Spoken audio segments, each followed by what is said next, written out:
যখন আসছি তখন একটা কি দুইটা পার্টি অলরেডি কথা বলছিল। শফিক ভাই, এখানে হচ্ছে যে আপনারা কি আশা করছেন, মানে আমরা আশা করতে পারি যে এই মাসের মধ্যেই আলোচনা, দ্বিতীয় দফার যে আলোচনা শেষ হবে? এইটা ঐক্যমত্য কমিশনের vice chairman doctor Ali Riaz এবং ওনাদের যারা অন্যান্য মেম্বার তারা বলতে পারবেন। এটা ডিপেন্ড করে, কেননা প্রথম পর্বে তো আমরা চিহ্নিত করেছি কোথায় কোথায় সমস্ত পলিটিক্যাল পার্টির ঐক্যের জায়গাগুলো কোথায় সেটা আইডেন্টিফাই হয়েছে।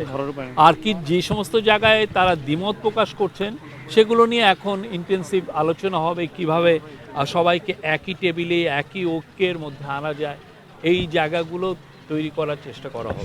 নির্বাচন নিয়ে নানান প্রশ্ন। নির্বাচন সরকারের পক্ষ থেকে কোন মাসে করার এখন পর্যন্ত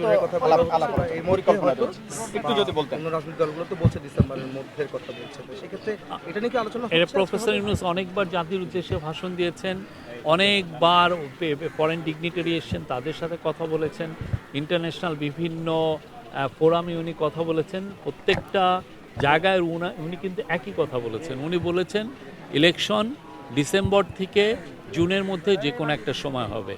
আমি গতকালও যেমন বলেছি, এটা ডিসেম্বরে হতে পারে, জানুয়ারিতে হতে পারে, ফেব্রুয়ারিতে হতে পারে, মার্চে হতে পারে, এপ্রিলে হতে পারে, মেতে হতে পারে, জুনেও হতে পারে, বাট এটা জুনের 30 তারিখের ওই পারে যাবে না।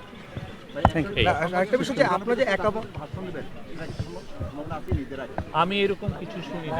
শফিক ভাই, আরেকটা বিষয় সেটা হচ্ছে যে আপনারা তো প্রথম ধাপের বৈঠক শেষ হয়েছে, মানে আলোচনা শেষ হয়েছে, দ্বিতীয় ধাপে শুরু হলো। আপনারা কি মনে করছেন রাজনৈতিক দলগুলো আসলে কতগুলো বিষয় একমত হয়েছে বা তাদের ইতিবাচক?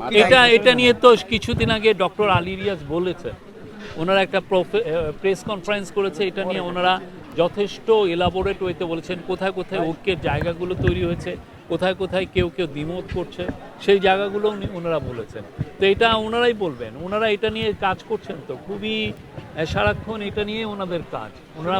ওনাদের নামটাই তো সেই জন্য দেওয়া হয়েছে ন্যাশনাল কনসেনসাস বিল্ডিং কমিশন। ওনার কনসেনসাসে যাতে সবাই আসেন, সমস্ত পার্টিকে যাতে একই কনসেনসাসে আনা যায়, সেই জন্যই তো ওনারা কাজ করছেন।